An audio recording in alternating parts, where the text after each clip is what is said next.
Tío Lorenzo, ¿me escuchas?, llamó la niña de 3 años con voz temblorosa. Tenía los ojos muy abiertos al ver al hombre más temido del inframundo criminal, atado fuertemente a una silla de hierro en medio de un sótano oscuro. Su camisa estaba empapada en sangre. Un reloj de bolsillo destrozado yacía justo bajo sus pies, y sus manos apenas podían moverse, mientras toda la familia de la Garza creía que su jefe había desaparecido, y cientos de soldados buscaban desesperadamente en cada rincón de la ciudad. Ni un alma sabía que la primera persona en encontrar a Lorenzo fue la hija de 3 años de una humilde ama de llaves.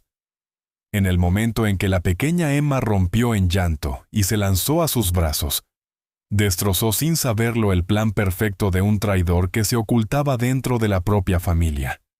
Pero la niña no tenía idea de que, desde ese mismo segundo, ella y su madre se habían convertido en sus próximos 2 objetivos.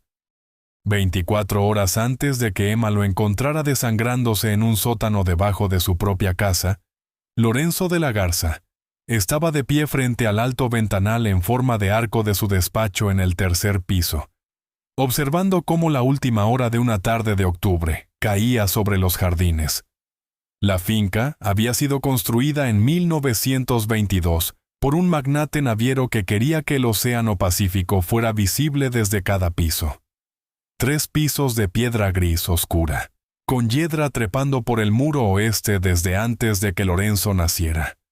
Un camino de entrada bordeado de magnolias que habían florecido blancas en abril, y ahora dejaban caer pétalos marrones sobre la grava como guantes desechados.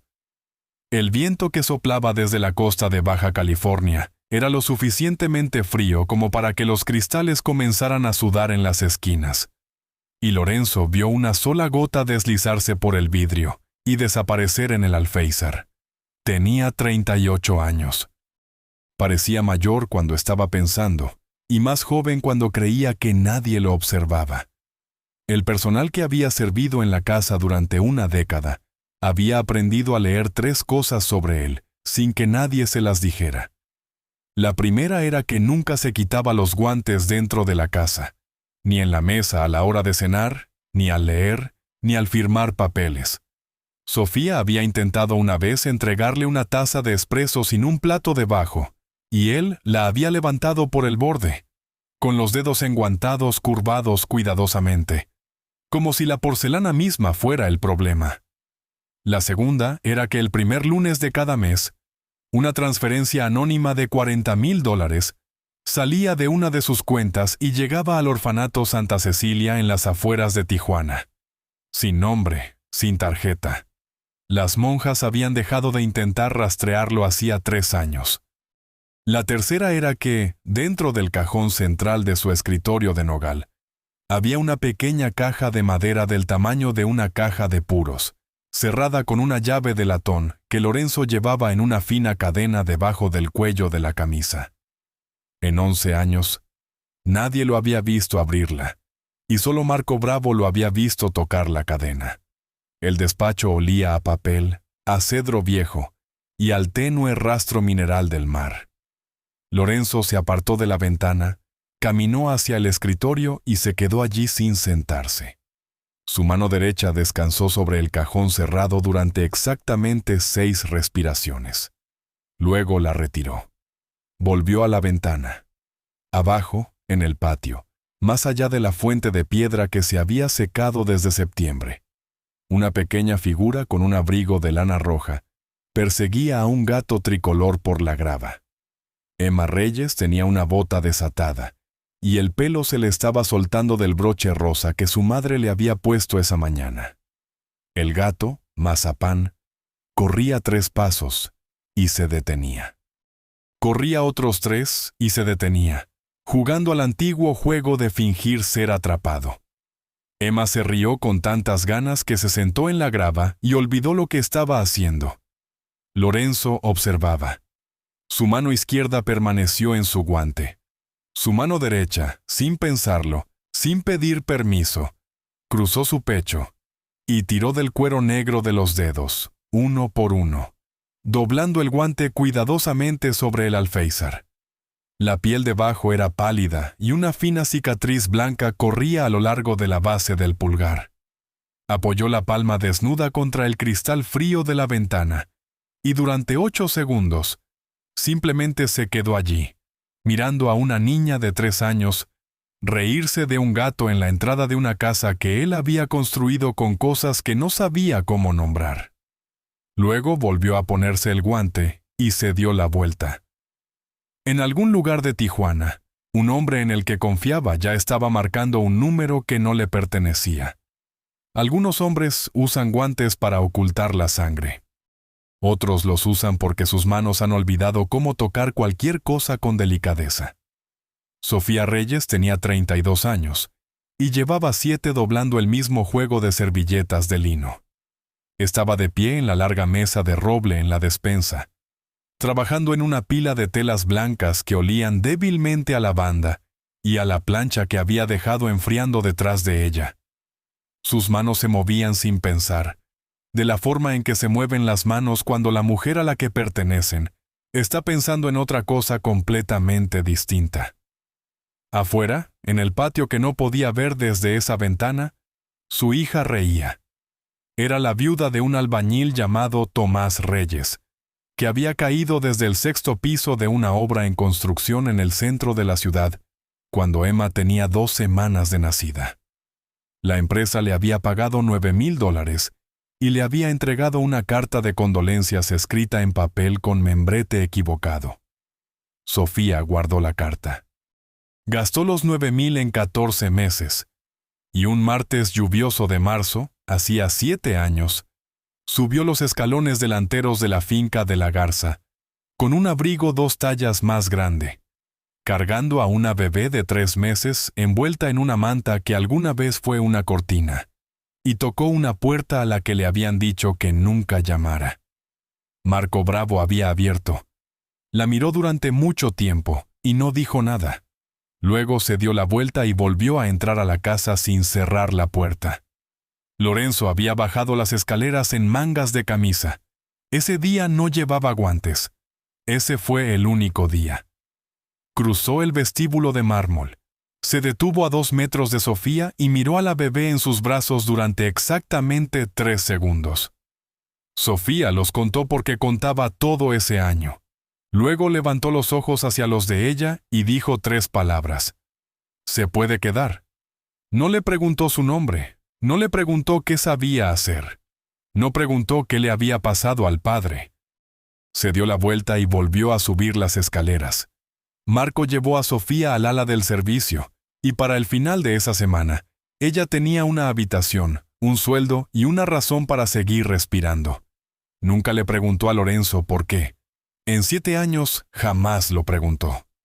La razón era pequeña, ruidosa, y en ese momento estaba descalza en una alfombra a 2 habitaciones de distancia, habiendo abandonado sus botas en el pasillo principal. Emma había aprendido los ritmos de Lorenzo de la misma manera que la mayoría de los niños aprenden el abecedario. Sabía que volvía a casa los martes y jueves antes de la cena, y que si esperaba en lo alto de las escaleras, podía ver primero la coronilla de su cabeza. Y sabía que cuando él la veía, se detenía. Siempre se detenía. Ella bajaba corriendo. Envolvía ambos brazos alrededor de su pierna derecha y apoyaba la frente contra su rodilla. Y lo llamaba Señor Lolenzo, en la pronunciación equivocada de una niña que apenas estaba aprendiendo a hablar. Él posaba su mano, enguantada, muy suavemente sobre la cabeza de ella.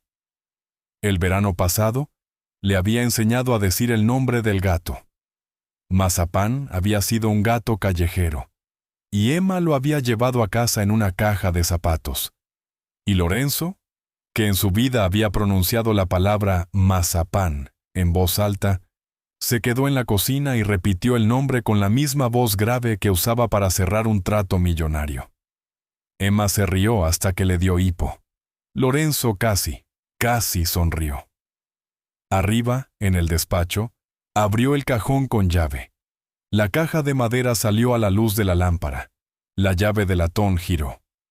Adentro, sobre una cama de fieltro verde oscuro, descansaba un reloj de bolsillo de acero. Su caja estaba opacada por el uso, su cristal arañado en las 12. A lo largo del reverso, en letras casi borradas por el roce, un viejo joyero de Guanajuato había grabado una frase hace 40 años. El tiempo lo es todo. Su padre se lo había dado a los 16 años, 3 semanas antes de morir en una cama de hospital en la periferia de la ciudad. Lorenzo nunca lo usaba. Solo lo llevaba consigo en los días que no podía nombrar en voz alta. Deslizó el reloj en el bolsillo interior de la chaqueta y cerró la caja. Vicente Rosales tenía 41 años y llevaba 11 subiendo el café de Lorenzo de la Garza por esa misma escalera. Cada mañana a las 6:28, cruzaba la puerta de la cocina con una pequeña taza de porcelana blanca en una bandeja de laca negra, 2 cargas de espresso, sin azúcar, y una tira de cáscara de limón descansando en el borde. A las 6:30 en punto, estaba fuera del despacho en el tercer piso. Nunca tocaba. En toda la finca, era el único hombre al que se le permitía entrar en esa habitación sin anunciarse. Se había ganado ese privilegio de la manera en que ciertos animales se ganan un lugar junto al fuego, lentamente y sin parecer que alguna vez lo desearon. Sofía lo había observado durante 7 años, y en ese tiempo, nunca lo había visto bajar los hombros. Era alto de una manera que las fotografías no lograban capturar, con cabello color pizarra húmeda y ojos que se detenían medio segundo de más en cualquier cosa que fingiera no mirar. Vestía de la manera en que viste el dinero viejo, con trajes color carbón ajustados a la cintura. Y en su solapa izquierda llevaba, siempre, un pequeño pin de oro con forma de cabeza de león, la marca de la guardia interna de los de la Garza, de la cual solo 12 hombres eran miembros permitidos. Él era uno de ellos. Había sangrado por ese pin. Todos en la casa conocían la historia. La historia decía así. En 2019, durante un cargamento que salió mal en Nogales, Vicente se interpuso entre Lorenzo y un hombre con una escopeta, recibiendo los perdigones en su muslo derecho. Desde entonces caminaba cojeando de ese lado. Un pequeño y cuidadoso tropiezo en su paso que le daba a sus huellas en los suelos de mármol una firma particular que el personal había aprendido a reconocer. Lorenzo nunca hablaba de esa noche, pero en su aniversario, cada 11 de junio, un sobre con dinero aparecía en la cómoda de Vicente. La historia era cierta, cada detalle de ella, excepto el único que importaba. Vicente no había recibido esos perdigones por Lorenzo. Los había recibido 6 días después, en una bodega de Culiacán, de manos de un hombre llamado Salvador Morales, que necesitaba saber cuánto dolor estaba dispuesto a soportar su nuevo activo en nombre de una mentira. Vicente lo había soportado sin emitir un sonido. Salió caminando sobre esa pierna y Salvador le estrechó la mano diciendo: «Ahora me perteneces». A las 11:41 de esa noche, Vicente estaba de pie en la terraza del segundo piso de su propia casa en la zona Río, con un teléfono desechable presionado contra su oído, escuchando respirar a Salvador. «Una semana más», dijo Salvador. «2 como máximo. Los muelles, la línea de transporte, el fondo. Quiero que el muchacho desaparezca, Vicente. Que no muera frente a todos. Desaparecer.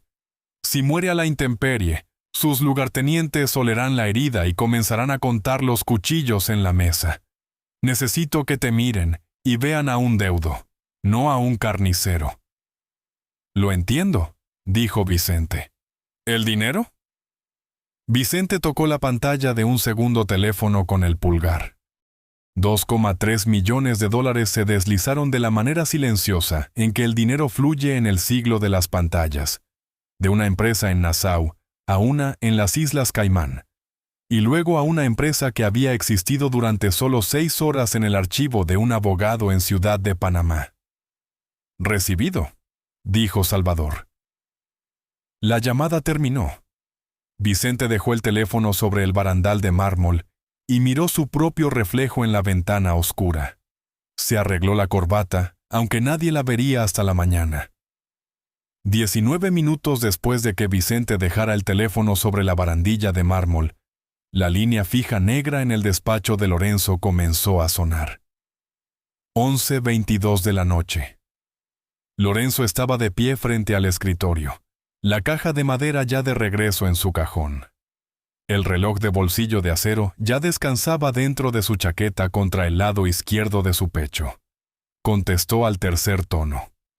La voz al otro lado pertenecía a Vicente y había sido calibrada para sonar de la forma en que suena una voz cuando un hombre intenta no quebrarse.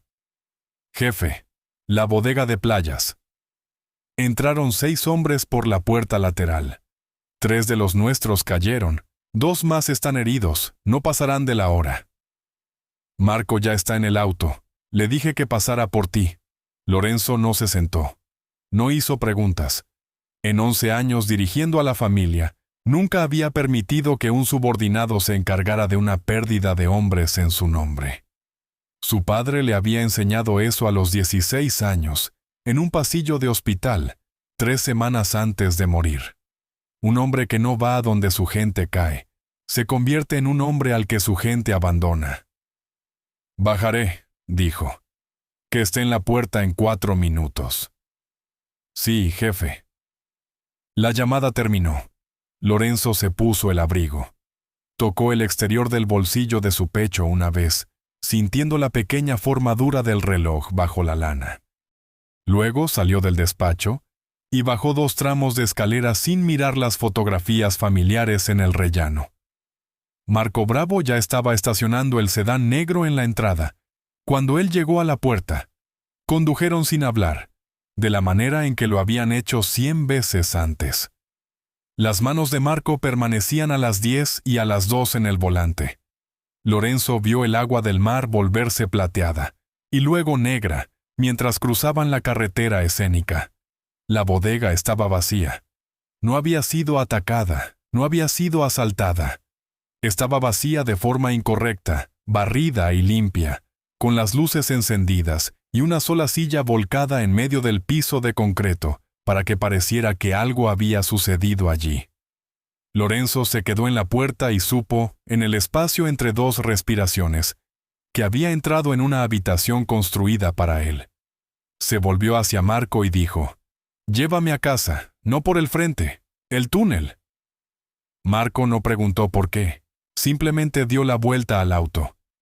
La finca de los de la Garza, desde 1922, contaba con un túnel de servicio que corría bajo el jardín este, desde una vieja casa de botes a la orilla del agua, hasta un pasillo de piedra debajo del sótano. Solo 4 personas vivas lo conocían. Lorenzo era una, Marco era otra, Vicente era la tercera. A las 2:40 de la madrugada, Lorenzo cruzó solo la puerta del sótano en la parte superior de las escaleras del túnel. Entró en su propia casa y la habitación cobró vida a su alrededor. Eran más de 10, con ropa táctica negra, guantes negros, pasamontañas estirados hasta la clavícula y moduladores de voz enganchados en la garganta, convirtiendo cada orden en el mismo y bajo chirrido mecánico. Habían estado esperando en la oscuridad a ambos lados de la puerta, y se movieron en el momento en que sus hombros cruzaron el umbral. Mató a 3 de ellos con la navaja plegable que guardaba en la manga. Derribó a uno con la base de la palma de la mano contra un protector de garganta mal ajustado. Rompió una muñeca, una mandíbula, los pequeños huesos de una mano. Peleó de la manera en que había peleado desde que tenía 17 años, sin prisa y sin adornos. Para cuando alcanzó al 8º hombre, sus pulmones habían comenzado a arder de la forma en que los pulmones arden cuando el cuerpo está decidiendo, respiración a respiración, si va a continuar. Cayó sobre una rodilla. El 9º hombre dio un paso al frente. Se levantó una mano enguantada. El cañón de una pesada pistola se colocó, sin prisa, sobre el lado izquierdo del pecho de Lorenzo, directamente sobre el corazón, y se apretó el gatillo. La bala golpeó el acero. Golpeó la caja del reloj de bolsillo a través de 2 capas de lana y una de algodón. Y la caja, que había pasado 40 años absorbiendo las pequeñas vibraciones de las vidas de 2 hombres, absorbió una más. El cristal se hizo añicos. El resorte principal se partió en una sola nota suave, como un diapasón golpeado. La bala, desviada menos de 1 centímetro, se desvió hacia arriba, destrozando la carne del hombro izquierdo de Lorenzo y alojándose contra la parte posterior de la clavícula. No cayó hacia atrás. Cayó hacia adelante sobre sus manos. Lo atraparon antes de que pudiera tocar el suelo. Lo levantaron y lo sentaron en la silla de hierro oxidado, que habían arrastrado desde una esquina de almacenamiento. Le amarraron las muñecas y los tobillos con bridas de plástico. Le amordazaron la boca con cinta negra. La sangre se extendía por el frente de su camisa blanca en una forma oscura que se ensanchaba. Para cuando el último de ellos se enderezó, estaban satisfechos de que estaban mirando a un cadáver que aún no había terminado el papeleo. Ni una sola máscara se levantó. Ni una sola voz habló en su registro natural. La puerta se cerró detrás de ellos y el sótano volvió al silencio. A las 7:15 de la mañana siguiente, Vicente Rosales llamó a los jefes de familia a la sala de estar principal de la finca.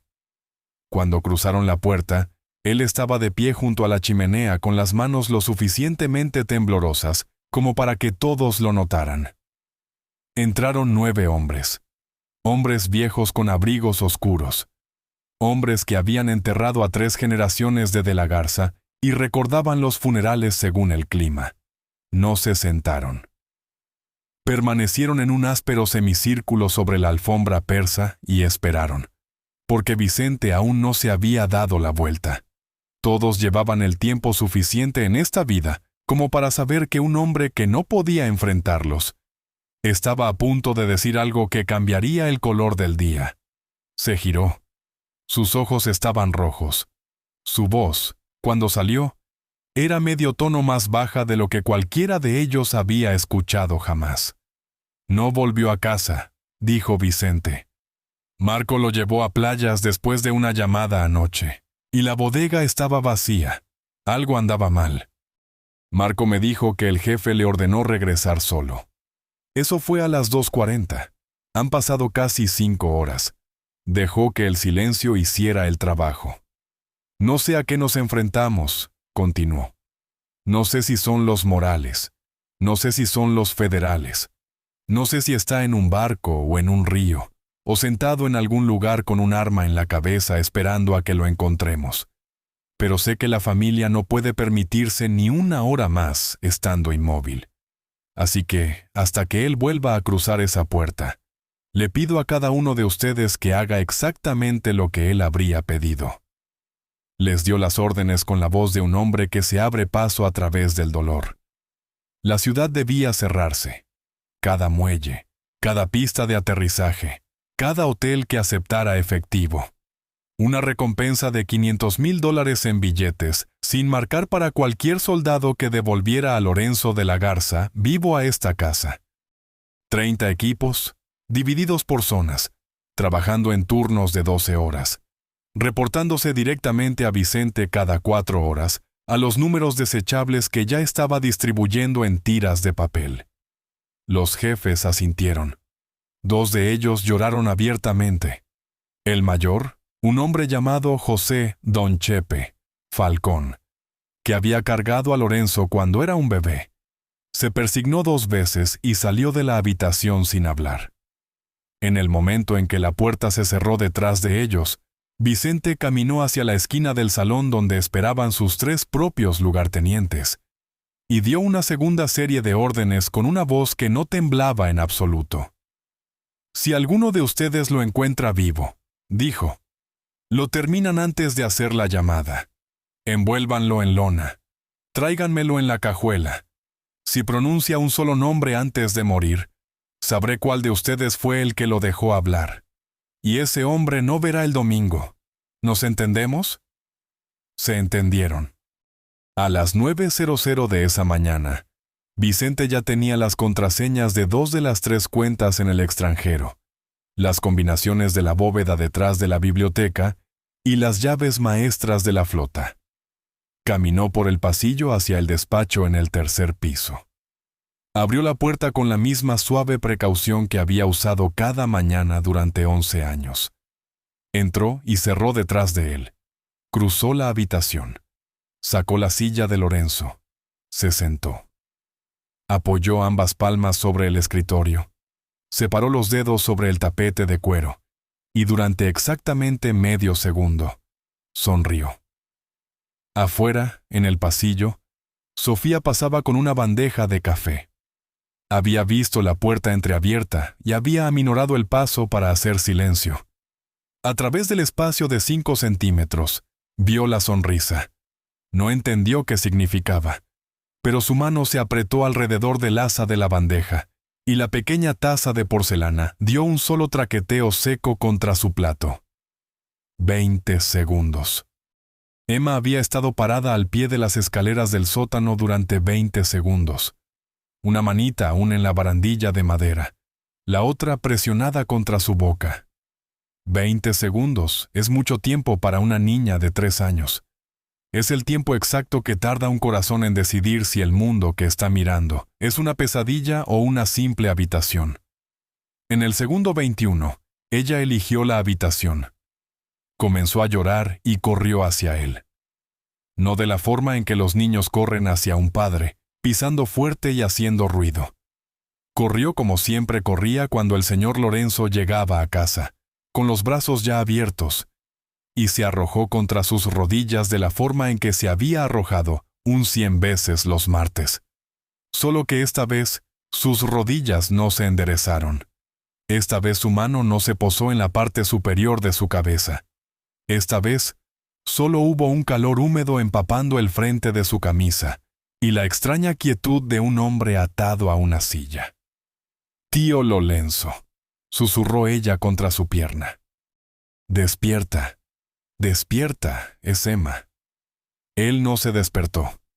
Su pequeña mano se metió en el profundo bolsillo de su vestido de pana roja y sacó las tijeras rosas de manualidades que su maestra de preescolar le había dado la semana anterior. 6 centímetros de hoja. Mangos de plástico moldeados en forma de 2 diminutos conejos, cuyas orejas formaban los aros para los dedos. Las puntas de las hojas eran redondeadas para que un niño no pudiera lastimarse. Habían sido diseñadas para cortar papel maché, estambre y ocasionalmente la envoltura testaruda de un crayón. No habían sido diseñadas para las gruesas bridas de plástico de grado militar alrededor de las muñecas de un hombre adulto. Emma no lo sabía. Solo sabía que sus manos estaban sujetas por algo, y que cuando las cosas estaban sujetas, las cortabas para liberarlas. Comenzó con la atadura en su muñeca derecha. Tuvo que ponerse de puntillas, sostener las tijeras con ambos puños y cerrar hacia adelante y hacia atrás, de la manera en que su madre cerraba una hogaza de pan duro.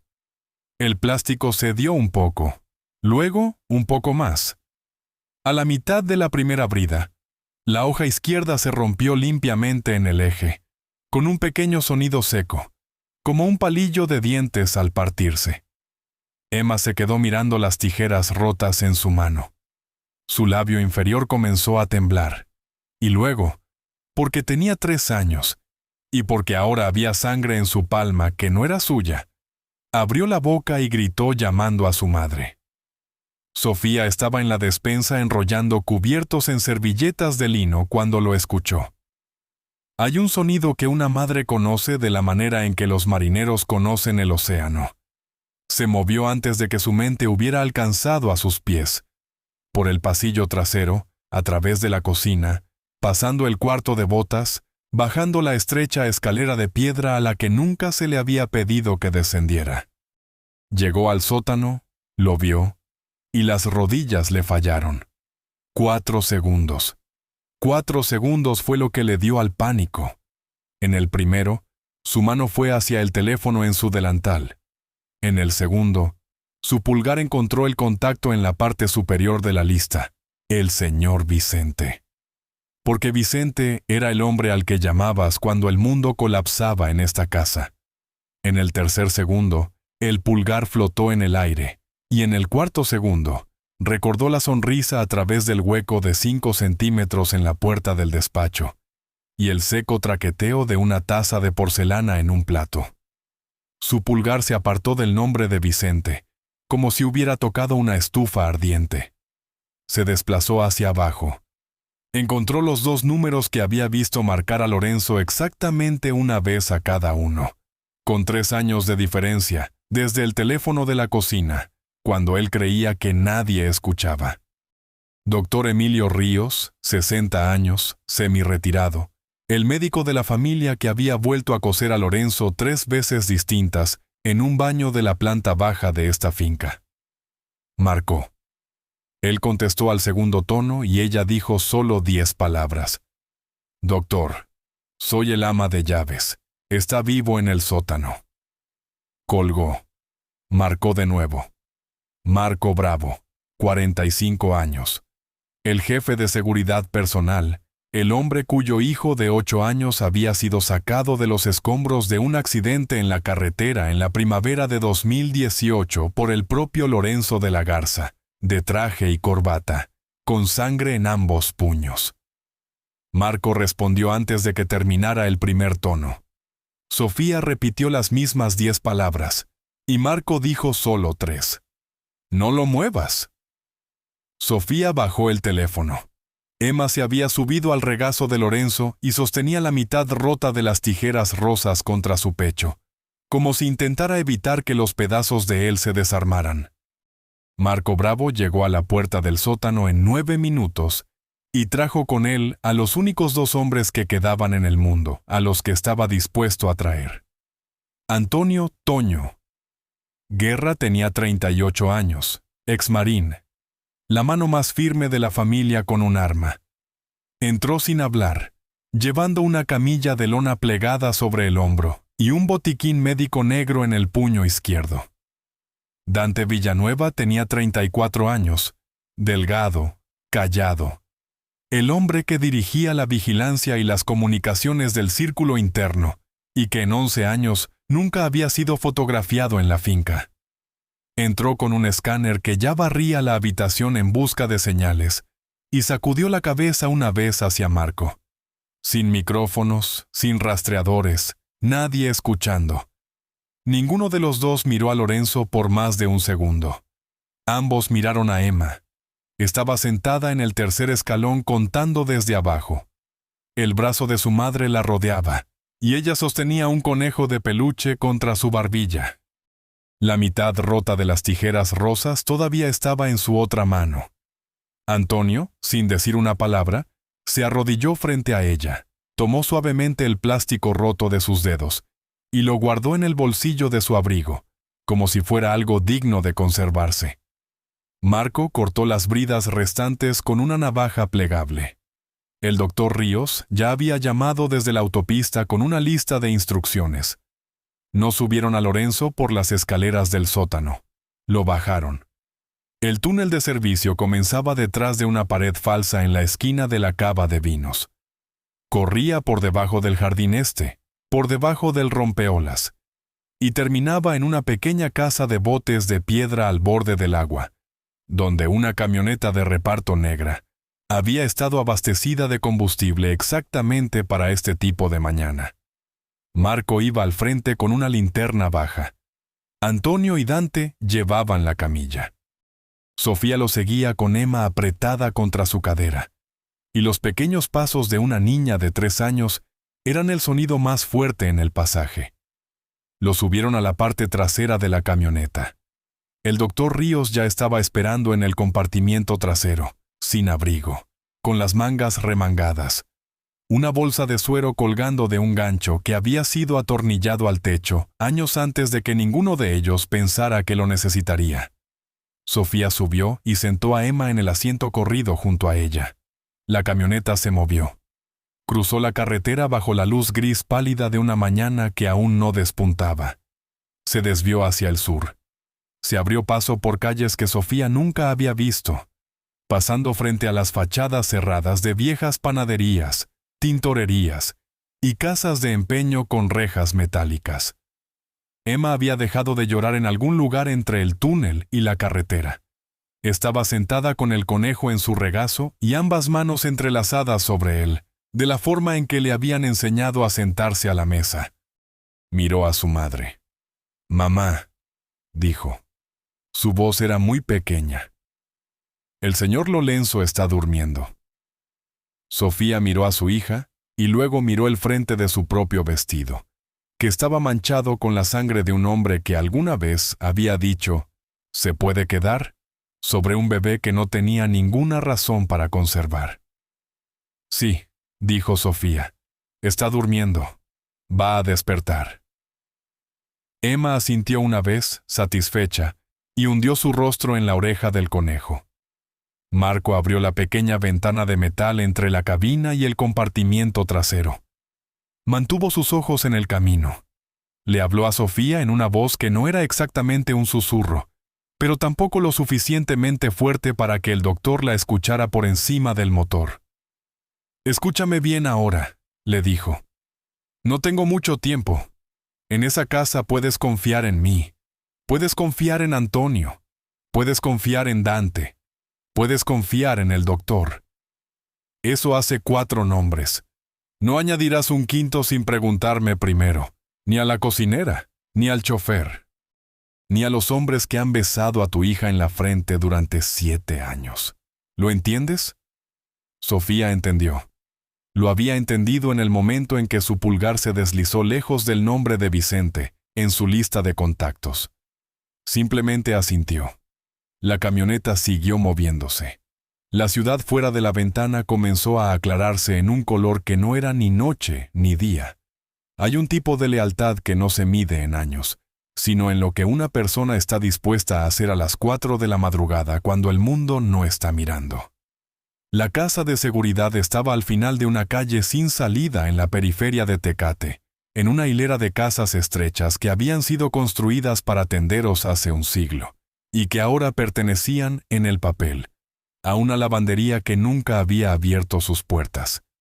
Lorenzo la había comprado en el año de la muerte de su padre, y nunca había dormido allí.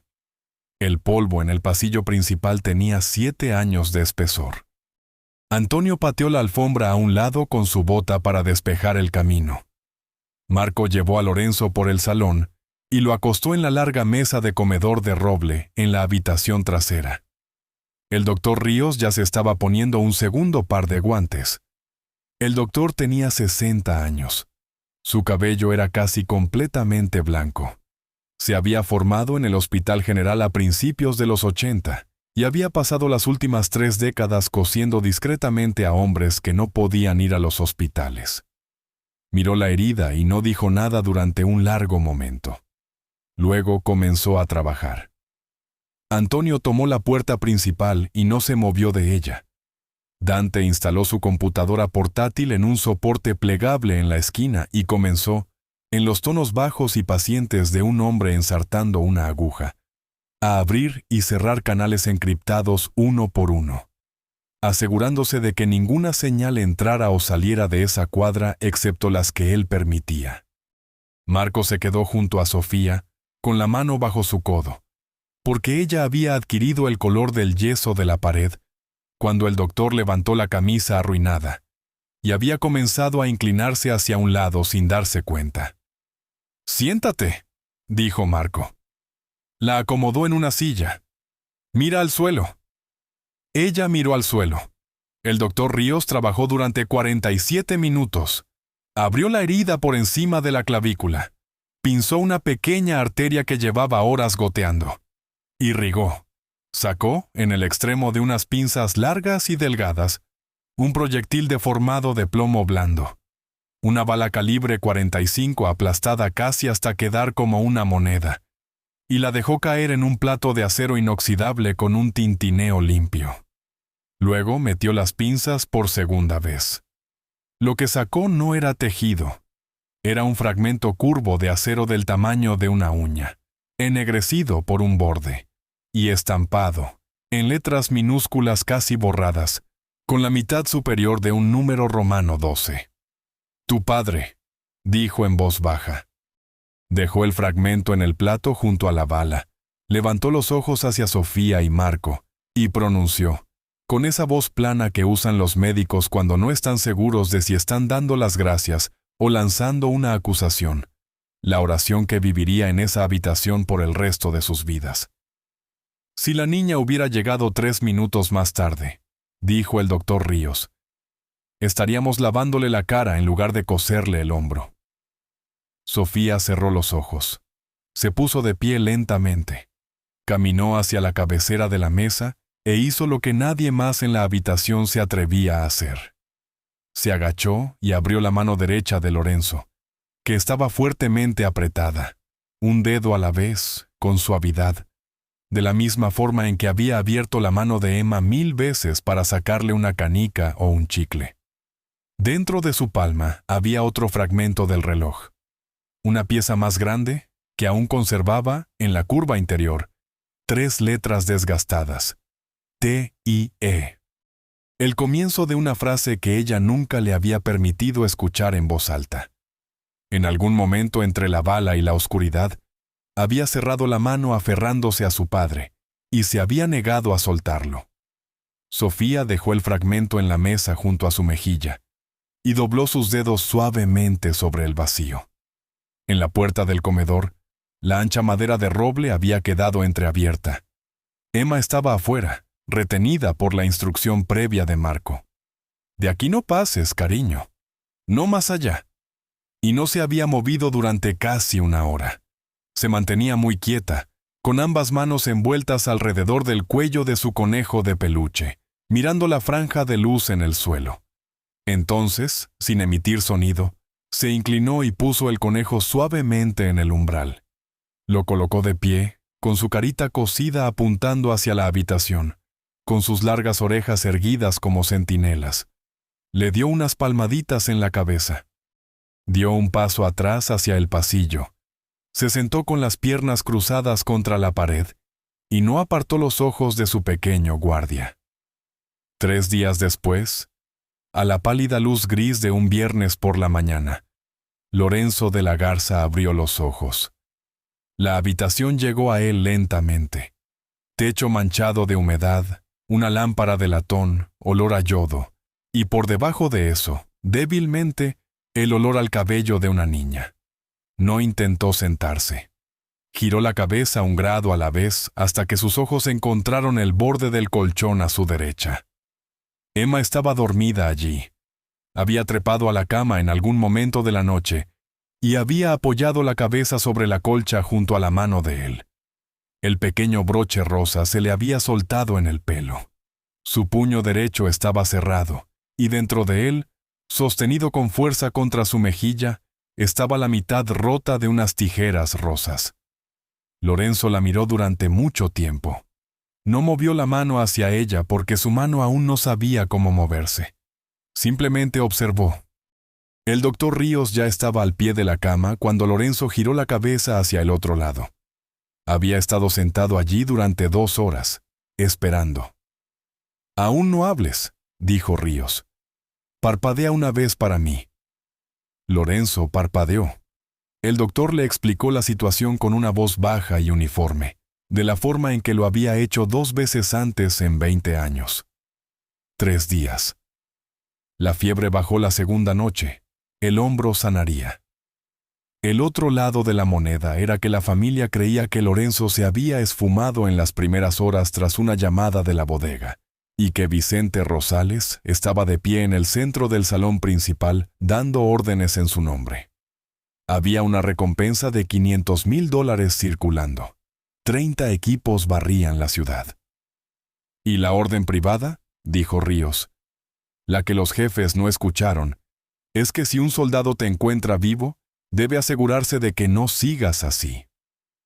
Marco tiene una fuente en uno de los grupos.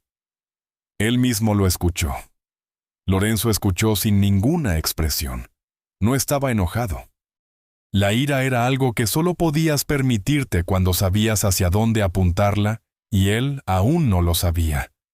Cada hombre en ese sótano vestía de negro, guantes, modulador en la garganta. No hubo rostro, no hubo voz.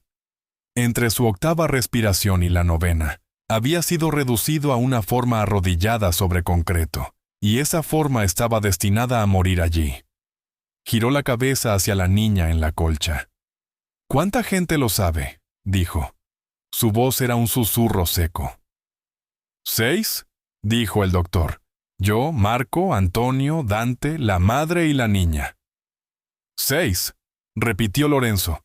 Se quedó callado durante casi un minuto. «Entonces 6, no un séptimo. Ni esta noche, ni la próxima semana, ni hasta que yo lo diga. Estoy muerto hasta que deje de estarlo. Quienquiera que haya ido por mí desde dentro de mi propia casa, creerá que tuvo éxito hasta la hora en que yo decida corregirlo». El doctor Ríos asintió una vez y no discutió. Había visto esa mirada en este hombre exactamente 2 veces antes. Ambas veces significó que se había tomado una decisión que no sería revocada. «Descansa», dijo el médico. Salió y cerró la puerta. Lorenzo se quedó en el silencio. Miró a Emma. Levantó su mano derecha lenta y dolorosamente, como si levantara un peso que pertenecía a otro hombre, y la posó, con la palma hacia abajo, sobre el colchón a 5 centímetros del pequeño puño cerrado de ella. No la tocó. No quería despertarla. «Emma», dijo suavemente, con la voz que usaba solo para ella. Ella se movió. Levantó la cabeza, parpadeó una vez, y lo miró sin sorpresa, de la misma forma en que un niño mira salir el sol. Él le hizo una sola pregunta. No le preguntó por qué había bajado las escaleras del sótano. No le preguntó cómo había sabido que debía correr. Le preguntó lo único que le importaba. «¿Me tienes miedo, pequeña?». Emma sacudió la cabeza 2 veces, con mucha firmeza. Luego volvió a apoyar la mejilla en la colcha, cerró su manita alrededor de la mitad rota de las tijeras rosas, y se durmió. Muy pronto sabría cuáles de sus amigos lo consideraban un activo, y cuáles lo consideraban una persona. Para la segunda semana de encierro, Marco Bravo había entendido lo que ninguno había dicho en voz alta todavía. El testigo más valioso que poseían en toda la investigación tenía 3 años. Usaba calcetines rosas y aún no sabía escribir su propio nombre. Nadie había vigilado a Emma esa noche. Nadie vigila a una niña de 3 años cuando persigue a un gato por un pasillo a las 4:00 de la madrugada. Los hombres que habían ido a matar a Lorenzo pasaron junto a ella, sobre sus juguetes, a través de la misma puerta por la que ella había pasado la tarde anterior, y se sintieron invisibles porque ella era demasiado pequeña para importar. Ese fue su error. Los ojos pequeños ven las partes de una habitación que los ojos adultos dejan de notar. Marco se sentó en un banquito en la cocina de la casa de seguridad, con Emma en el piso de mosaico frente a él, un libro para colorear abierto entre sus rodillas, y no le hizo preguntas de la forma en que lo haría un policía. Le preguntó cómo lo haría un abuelo, de forma indirecta, entre crayones. «Cariño, esa noche que Mazapán bajó corriendo las escaleras, alguien salió por la puertita». Emma asintió sin levantar la vista. «Un hombre», dijo ella. «Caminaba raro». «¿Raro cómo, mi niña?». Ella lo pensó. Dejó el crayón amarillo y tomó el marrón. «Así», dijo. Se puso de pie y dio 2 pasos por el piso de baldosas. En el segundo paso, se hundió con fuerza sobre su lado derecho, de la forma en que una persona cojea cuando la rodilla derecha no logra trabarse. Luego volvió a sentarse y regresó a su dibujo. A Marco se le cerró la garganta por un momento antes de poder volver a hablar. «¿De qué lado, Ángel? Muéstramelo de nuevo». Emma se tocó su propia rodilla derecha. 2 tardes después, cuando Sofía y Emma habían sido devueltas discretamente a la finca para mantener la apariencia de una vida ordinaria, Emma deambuló por el jardín de la cocina hasta la zona de piedras detrás de la antigua puerta de la despensa. donde a Mazapán le gustaba dormir en el último rayo de sol de la tarde. Buscaba al gato.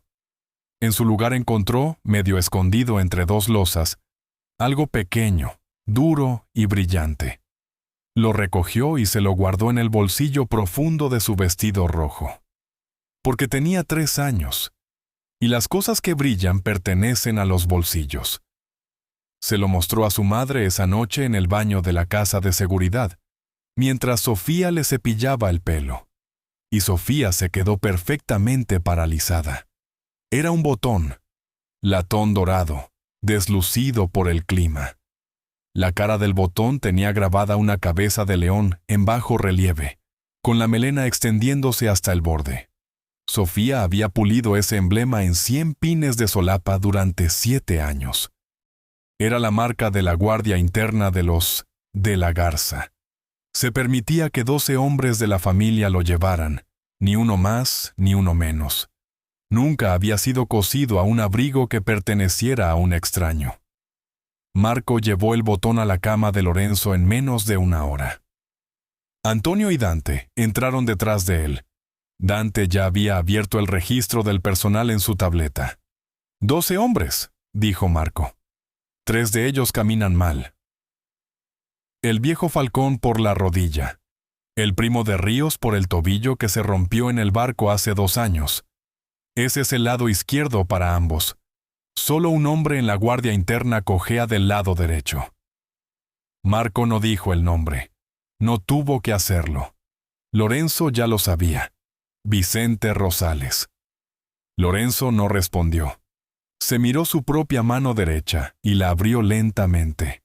En la palma, descansando contra la pálida cicatriz en la base del pulgar, estaba el fragmento más grande del reloj de bolsillo, la pieza que Sofía había puesto allí hace 4 días. La pieza que llevaba las letras T y E. Volvió a cerrar la mano sobre él. Durante 34 años, había confiado en Vicente Rosales más de lo que había confiado en cualquiera que llevara su propia sangre. Sofía y Emma continuaron apareciendo en la finca cada mañana como si nada en el mundo hubiera cambiado. Marco había sido muy claro en este punto. Si la rutina de la casa se rompía por 1 sola hora, Vicente lo notaría. Y si lo notaba, las 6 personas que sabían la verdad se convertirían en 5, y luego en 4. Sofía preparaba los manteles a las 7:00. Sofía llevaba la bandeja del café a las 7:30. Sofía quitaba el polvo a los libreros del estudio a las 9:00. Aunque cada músculo de su espalda cantaba la nota equivocada todo el tiempo. Y a Emma, con 3 años, de mejillas sonrosadas y llegando con su conejo de peluche bajo un brazo, se le permitía jugar en las alfombras de la sala principal en la planta baja, porque ahí era donde había jugado durante 2 años. Quitarla sería colgar una pequeña bandera rosa del techo, anunciando que algo había cambiado. Vicente Rosales le prestó la cantidad exacta de atención que un hombre como él le presta a una niña de 3 años. Es decir, ninguna. Era un mueble con trenzas. Era una distracción que había aprendido a hacerse invisible. Se sentaba debajo de la mesita lateral de caoba en la esquina de la oficina donde se servía el café. Apilaba bloques de madera en pequeñas torres torcidas, y no decía nada. Vicente pasaba junto a ella 1 docena de veces al día, y ni una sola vez bajaba la voz. Cada noche en la casa de seguridad, Emma se subía al regazo de su madre en la pequeña habitación trasera, donde Lorenzo ahora se sentaba apoyado contra una pila de almohadas, y les contaba lo que había escuchado como si estuviera relatando la trama de un cuento de buenas noches, de un libro que no entendía del todo. El señor Vicente habló por teléfono, informó la primera noche. Dijo: Salvador, otras 2 semanas, y los muelles son tuyos. Los brazos de Sofía se apretaron alrededor de su hija. Lorenzo no parpadeó. Y el señor Vicente habló con el señor del bigote gris. Dijo Emma la segunda noche, refiriéndose a un jefe que Lorenzo reconoció al instante por la descripción. Dijo: Diles que Lorenzo dejó instrucciones antes de desaparecer. Marco, de pie detrás de la silla de Lorenzo, cerró los ojos por un momento. Y el señor Vicente habló con el hombre de las cámaras, dijo Emma en la tercera noche. Frotó pensativamente la cabeza de su conejo contra su palma. Él dijo, ¿el video del sótano está borrado? Y el hombre de las cámaras dijo, ya está borrado, jefe. La habitación quedó sumida en un profundo silencio. Antonio, en la puerta, descruzó los brazos. Dante, que había estado sentado frente a su computadora portátil todo el tiempo, cerró la tapa a medias y se inclinó hacia adelante sobre los codos. Esperó hasta que se llevaron a Emma a la cama y luego, con la voz baja que usaba para las cosas que no quería repetir, les dijo lo que había estado investigando durante los últimos 8 días. El sistema principal en el sótano, dijo Dante. El que Vicente mandó borrar. Esa era la red visible. Lorenzo, hiciste instalar una segunda cámara el año que remodelamos la finca. No se lo dijiste a Vicente. Me dijiste a mí que no se lo dijera a nadie. Está oculta dentro del conducto de ventilación encima de la caldera. Funciona con su propia batería y transmite a un servidor externo separado cada 72 horas. Lorenzo levantó los ojos. ¿Sigue ahí?, preguntó Marco. Sigue ahí, dijo Dante. Y grabó toda la noche. Los hombres, la silla, el que disparó y en qué dirección se abrió la puerta cuando se fueron. Lorenzo no sonrió. Rara vez sonreía ante las buenas noticias, porque las buenas noticias en este negocio tenían la costumbre de convertirse en una ventaja en tu contra si las disfrutabas demasiado abiertamente. Pero sus hombros bajaron medio centímetro, lo que para él era el equivalente a una carcajada. Miró hacia la puerta de la habitación, por la cual una niña de 3 años acababa de ser llevada en la cadera de su madre, y no dijo absolutamente nada. Dante Villanueva pasó las siguientes 11 noches en la habitación trasera con una laptop, una maltratada calculadora de contador, y una pila de libros contables que Marco había sacado de 3 cajas fuertes distintas de la finca. Trabajaba de la forma en que trabajan los hombres cuidadosos, lentamente. No gritaba cuando encontraba cosas. Las escribía en un pequeño cuaderno con bolígrafo azul, y cada vez que llenaba una página, cerraba el cuaderno y descansaba los ojos durante exactamente 1 minuto antes de volver a abrirlo. O Santa Posna. En la 12ª mañana, le pidió a Marco que llevara a Lorenzo a la habitación. Lorenzo ya llevaba 4 días caminando, aún con el cabestrillo en el brazo izquierdo, moviéndose con la cuidadosa economía de un hombre que midiendo cuánto de sí mismo sigue disponible. Se sentó en la silla de madera frente al escritorio de Dante y esperó. «Necesito que veas los últimos 7 años», dijo Dante. «Si nos detenemos antes, verás el robo. Si vamos a los 7 completos, verás el diseño». Abrió el primer cuaderno. 7 años antes, en la primavera posterior a que Sofía subiera por primera vez los escalones de la entrada con una bebé de 3 meses, Vicente Rosales había abierto la primera de 22 empresas fantasma. Los nombres eran del tipo diseñado para aburrir a un auditor hasta que se quedara dormido. Consultoría Bahía, Inversiones Puerto Claro, Logística Internacional. Cada una de ellas estaba registrada en una jurisdicción donde el papeleo podía ser firmado por un abogado que nunca había conocido a su propio cliente. Cada una tenía una cuenta bancaria. Y cada una tenía un propósito en el libro de Vicente, que no tenía nada que ver con lo escrito en el acta constitutiva. En 7 años, 47 millones de dólares del dinero de la Garza se habían movido a través de esas empresas. Habían salido por el otro extremo hacia las cuentas de Salvador Morales en paquetes de $500,000 cada 2 meses. La suma era lo suficientemente pequeña como para perderse dentro del ruido ordinario del enorme flujo de caja de la familia. El ciclo de 2 meses fue lo que lo ocultó, dijo Dante. Una revisión trimestral lo habría captado. Vicente sabía que tú hacías revisiones trimestrales de tus propias operaciones y revisiones anuales de las suyas. Eligió la frecuencia que caía justo en tu punto ciego. Lorenzo no dijo nada. ¿Hay más?, dijo Dante. En el verano de 2023, 3 envíos pertenecientes a la familia fueron interceptados por las autoridades federales en un periodo de 5 semanas. Lorenzo había pasado 4 meses después de eso tratando de encontrar al soplón. Había ejecutado personalmente a 2 soldados que creía responsables. Se había equivocado en ambos. Los registros de la línea de denuncias que Dante había conseguido rastrearon el origen de cada llamada hasta el mismo teléfono de prepago. Ese teléfono había sido comprado en efectivo en una tienda de conveniencia un martes por la tarde.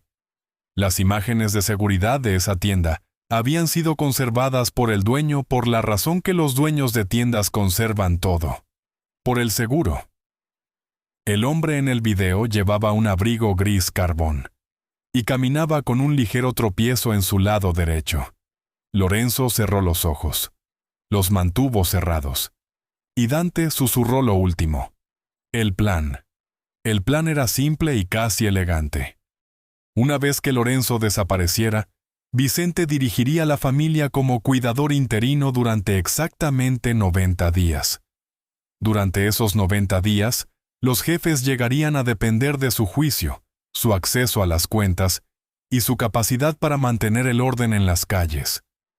Al final de los 90 días, Vicente presentaría una propuesta al Consejo: una fusión estratégica con la organización de los Morales bajo la bandera de una paz duradera. Para entonces, los hombres en la sala ya estarían firmando su papeleo. El imperio de los de la Garza, todo lo que el abuelo de Lorenzo había construido, todo lo que el padre de Lorenzo había sangrado por preservar, pasaría a manos de Salvador Morales sin que se desenfundara una sola arma. Lorenzo se quedó con esto durante 1 hora. No se movió, no habló. Marco le llevó un vaso de agua y no lo tocó. Cuando pasó la hora, pronunció una frase: entonces no lo matamos. Le quitamos su arma, su historia. Vicente Rosales había sobrevivido 41 años en un negocio que mataba a hombres de su edad, a un ritmo de aproximadamente 1 cada 17 meses. Y lo había hecho prestando atención a las cosas pequeñas. La pequeña cosa que llegó a él un miércoles por la tarde fue esta. Uno de los guardias de la casa, un soldado llamado Roque, que llevaba apostado en la finca 4 años, y se enorgullecía de notar lo que nadie más notaba, le mencionó de pasada a Vicente, que la hijita del ama de llaves le andaba contando historias a su madre. Lo dijo con una sonrisa, como un hombre que menciona algo encantador. Dijo que la niña le había comentado algo sobre una llamada telefónica, algo sobre una grabación borrada y algo de unas 2 semanas, y que Sofía se había quedado paralizada frente al fregadero de la cocina mientras la niña hablaba. Vicente le devolvió la sonrisa a Roque, le agradeció su atención y le dio un billete de $100 para que se comprara un buen vino. En el momento en que Roque salió de la habitación, Vicente caminó hacia la ventana que daba al jardín y se quedó allí, con las manos en los bolsillos, durante un largo rato. Una niña de 3 años, nada. Una niña de 3 años no tenía memoria, ni vocabulario, ni capacidad para conectar causa y efecto. Vicente lo sabía. Tenía una sobrina de la misma edad. No podía recordar el nombre de un primo que había conocido el domingo pasado. Y sin embargo, Roque también había mencionado, de manera casual, que la semana anterior se había visto a la niña recogiendo algo del suelo en la zona de piedras, detrás de la antigua puerta de la despensa. La misma esquina de la propiedad donde él, Vicente, había notado una mañana que faltaba un pequeño botón de latón en el puño inferior de su segundo abrigo favorito. Vicente no había sobrevivido 41 años en este negocio confiando en coincidencias que venían de a 2. A las 11:40 de esa noche, a solas en el salón del segundo piso de su casa, Abrió el cajón de una mesa auxiliar y sacó el tercero de los teléfonos desechables que rotaba mensualmente. Marcó un número al que había llamado 2 veces antes, y ambas veces había terminado en el reporte de un forense. La voz que contestó no saludó. 2 objetivos, dijo Vicente. Su voz era baja y firme. Un ama de llaves y su mocosa, Sofía y Emma Reyes. Allanamiento de morada, un robo fallido, lo que sea. Tiene que ser el jueves por la noche, cuando la guardia de la finca hace el cambio de turno a las 11:00. La madre estará en la casa de su tía, en la colonia Cacho. Te enviaré la dirección. Primero la mujer. La niña, no me importa cómo. Escuchó por un momento. Precio completo, dijo. La mitad esta noche. Colgó. A las 11:53, en la cocina de la casa de seguridad, sonó el teléfono de Sofía. Estaba de pie frente al fregadero enjuagando un platito azul en el que Emma había comido pasta una hora antes. Contestó. No hubo voz al otro lado. Solo el sonido ambiental de una habitación y una respiración. Un aliento que se tomó, se contuvo y se soltó. 3 segundos. Y luego la línea murió. Sofía dejó el plato con mucho cuidado en el escurridor. Caminó por el pasillo hacia la habitación trasera sin apresurarse, porque es importante. Cuando una madre camina para avisarle a un hombre que alguien acaba de decidir que su hija debe morir, que no corra. Lorenzo estaba sentado en la silla de madera. Marco a su lado. Antonio estaba junto a la ventana. Sofía le contó sobre la llamada telefónica en 10 palabras. Por primera vez desde que Emma lo había encontrado en el sótano, el rostro de Lorenzo cambió. No fue ira. La ira aún era un lujo que no podía permitirse. Lo que emergió en su lugar fue algo mucho más antiguo. Una sombra pequeña y oscura de cuando tenía 8 años, y había visto cómo le ocurría algo terrible a una mujer, a la que su padre no había podido proteger. Un miedo que había pasado 30 años aprendiendo a no sentir, y que había creído, hasta este momento, que ya no cargaba. Se puso de pie. Cruzó la habitación. Caminó en silencio hasta la puerta de la pequeña habitación trasera, donde Emma ya estaba dormida, acurrucada con su conejo, un pie descalzo sobresaliendo de la manta. Apoyó su mano buena con la palma hacia abajo, sobre su cabecita tibia. No le acarició el cabello. Simplemente dejó la mano allí. Nadie la tocará, dijo. Y su voz era inquietantemente tranquila. Ni con un solo dedo. Jueves por la noche, 11:47. Una casa en una calle tranquila de la colonia Cacho, en Tijuana. El hogar de la tía Teresa, quien había criado a Sofía después de que su madre murió, y que ahora vivía sola con un pequeño perico amarillo llamado Paco. La casa se veía exactamente de la manera en que a Vicente le habían dicho que se vería.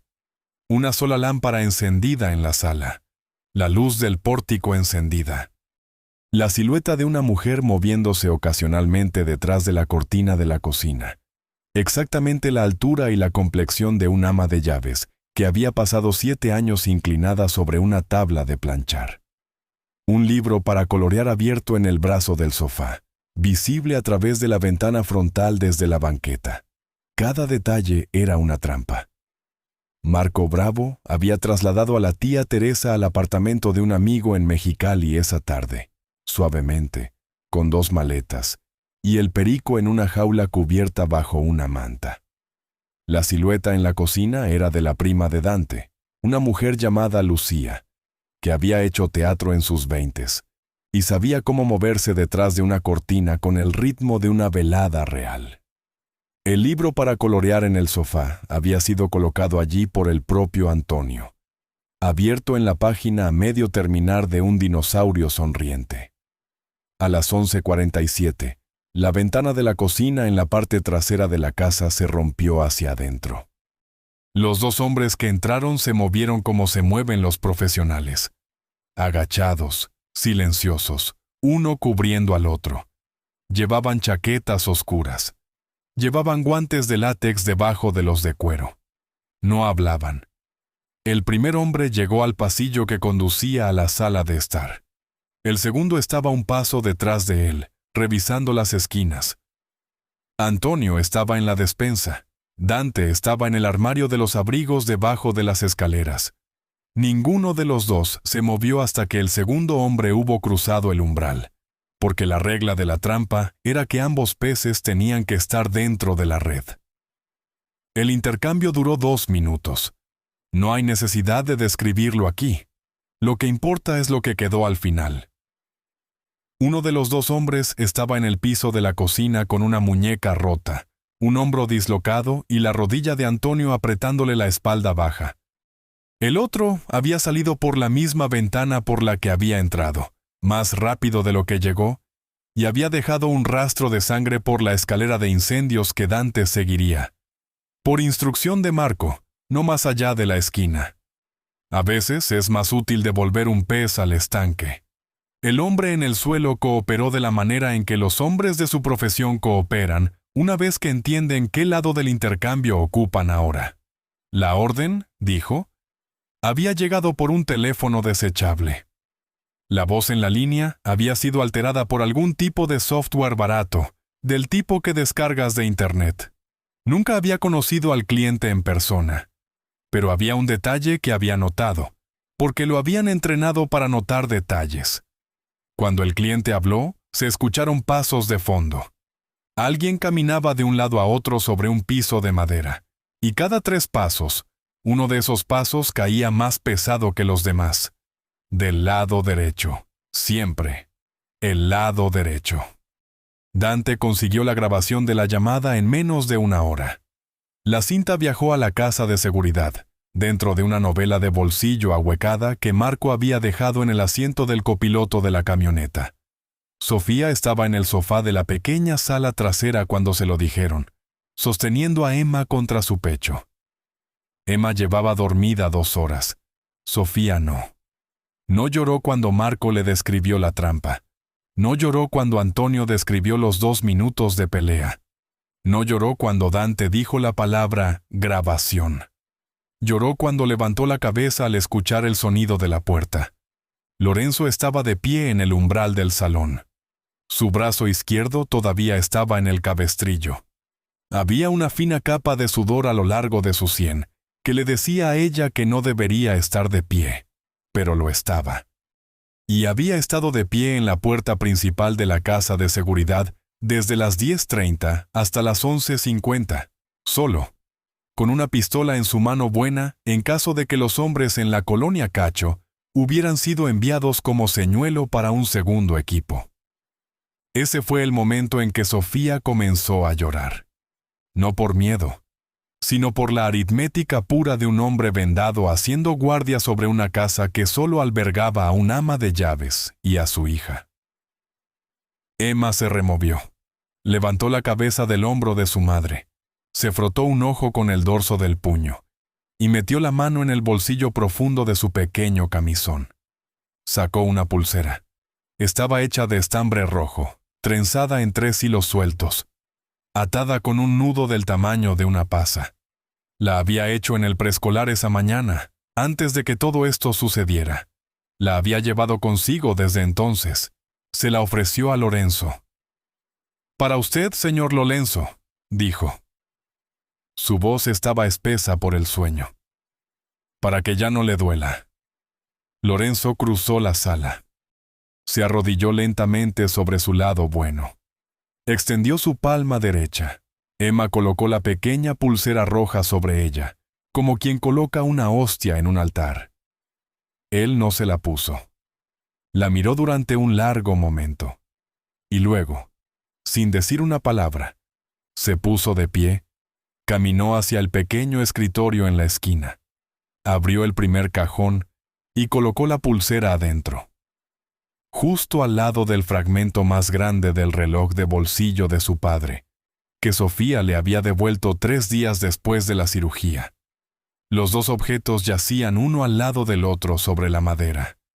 La llamada llegó a Vicente Rosales a las 3:16 del viernes por la madrugada. Ya estaba despierto. No había dormido bien desde el jueves por la tarde. Tomó el teléfono desechable del cajón, escuchó durante 11 segundos y colgó sin hablar. El hombre al otro lado había dicho solo lo necesario. El trabajo falló. Uno de ellos había caído, el otro escapó. No habría un segundo intento de ese equipo, porque un segundo intento dejaría un rastro lo suficientemente ancho como para que los federales lo siguieran caminando. Vicente se quedó frente a la ventana de su estudio por un largo rato. No sabía que Lorenzo estaba vivo. Ni siquiera lo consideró. Su mente corrió en cambio a través de otras explicaciones. Que el ama de llaves había recibido una advertencia de algún primo en el vecindario. Que la tía había salido de la ciudad por sus propios motivos. Que una coincidencia afortunada había vaciado la casa equivocada en la noche equivocada. Ninguna de las explicaciones era reconfortante. Todas le decían lo mismo. Se le había acabado el tiempo para ser paciente. Para el mediodía del viernes, había tomado una decisión. Adelantaría el plan. Llamó a don Chepe Falcón a la 1:00, y Falcón, que conocía a Vicente desde que éste tenía 17 años, lo escuchó hablar con esa expresión cortés y vacía, que los ancianos usan cuando ya están calculando todo por dentro. «Domingo en la tarde», dijo Vicente. «Consejo completo. En el gran salón de la finca. Todos los jefes, todos los subjefes, cada hombre con derecho a voto. La cuestión sobre la mesa sería simple. 6 semanas sin el jefe, sin noticias, sin cuerpo, sin pistas. La familia no podía depender de un cuidador para siempre. Había llegado el momento de nombrar un sucesor formalmente y hacerle saber a las calles que la casa de los de la Garza seguía en pie. Falcón dijo: «Allí estaré, Vicente», y colgó. Se quedó durante 1 minuto entero con la mano todavía sobre la bocina. A las 3:00 de esa tarde, Marco Bravo se estacionó afuera de la casa de Falcón en un sedán sin marcas. Abrió la puerta trasera y Falcón subió. Fueron 3 los nombres en la lista que Marco visitó ese fin de semana. 3 jefes en los que Lorenzo había invertido, a lo largo de los años, esa pequeña e impagable moneda que sobrevive al dinero. Un nieto salvado de una acusación federal en 2019. La boda de una hija pagada en efectivo después de un incendio. La tumba de un hermano protegida del insulto de un rival en la peor semana del 98. Marco los llevó, uno a la vez, por la entrada del callejón de la casa de seguridad, subiendo las escaleras traseras hasta el pequeño salón donde un hombre en cabestrillo esperaba de pie. Falcón fue el primero. Entró en la habitación. Vio a Lorenzo. No habló. Simplemente se dejó caer de rodillas en el piso de madera y apoyó la frente contra la mano buena de Lorenzo. Y Lorenzo sintió, por primera vez en 6 semanas, el pequeño calor de las lágrimas de otro hombre contra su piel. El segundo y el tercer jefe hicieron lo mismo a su manera. Uno en silencio, otro llorando abiertamente en medio del cuarto. Otros 2 jefes, traídos bajo falsos pretextos por Marco a una ubicación diferente, no fueron expuestos a Lorenzo. Simplemente se les hizo un conjunto de preguntas neutrales sobre el consejo del domingo. Ambos respondieron suavemente, correctamente, con la calma ensayada de hombres que ya se habían comprometido con una mesa diferente. Lorenzo, escuchando desde una habitación contigua a través del pequeño micrófono plateado de Dante, anotó sus nombres en su cuaderno. Mientras tanto, Dante había descifrado la grabación de respaldo del conducto de ventilación. Las imágenes eran granulosas, el color lavado por la poca luz, pero la silueta de un hombre cojeando era claramente legible, y el audio, una vez limpiado, contenía una sola palabra pronunciada con el chirrido mecánico del modulador, que Dante ya estaba emparejando pericialmente con la cadencia de voz de Vicente. Antonio, que había pasado la semana conduciendo de una pequeña granja a otra, regresó el sábado por la noche con 2 lugartenientes de rango medio. hombres que habían estado haciendo recados para Vicente, y que en las últimas semanas habían comenzado a dormir mal. Ambos confesaron en menos de 20 minutos al ver a Lorenzo vivo. Antonio tenía sus declaraciones en papel, firmadas y notariadas por un abogado en el que el abuelo de Lorenzo había confiado hace 40 años. Para el sábado por la noche, la evidencia reposaba sobre el escritorio en una sola pila. Libros de contabilidad, una tarjeta de memoria, 2 cintas, 4 declaraciones juradas, y una figura cojeando capturada a mitad de paso en una imagen impresa a tamaño completo. Lorenzo colocó todo, un artículo a la vez, dentro de un viejo maletín de cuero marrón que había pertenecido a su padre. Abrochó las 2 hebillas de latón. Dejó el maletín en el suelo, junto a su silla. La noche antes del consejo, Sofía llevó 2 platos de pasta a la cocina de la casa de seguridad y puso uno frente al otro. Era la primera vez en 7 años que se sentaba a la mesa con Lorenzo de la Garza. Le había servido 10,000 comidas. Le había rellenado el vaso de agua, ajustado la posición del salero, retirado su taza de café mientras él aún leía el periódico. Nunca se había sentado. Él nunca le había pedido que lo hiciera. Esta noche, él mismo le sacó la silla con su brazo bueno, y ella se sentó. Comieron en silencio el tiempo que tardó una vela en consumirse 1 centímetro. Luego, Sofía dejó el tenedor. «Señor Lorenzo», dijo. Había esperado 7 años para preguntar esto. ¿Por qué nos dejó quedarnos ese primer día? No me preguntó nada. No me conocía. Emma tenía 3 meses. ¿Por qué? Lorenzo no respondió durante casi 1 minuto. Miró la pequeña pulsera roja anudada alrededor de su muñeca buena. Miró su propia mano, sin guante, la pálida cicatriz en la base del pulgar. Cuando finalmente habló, su voz era más baja de lo que ella había escuchado jamás. «Tuve una hermana una vez», dijo. «Se llamaba Chiara. Murió cuando tenía 3 años. Mi madre la llevaba cruzando una calle en Guadalajara en 1990, y un auto dio vuelta demasiado rápido. Yo tenía 9 años.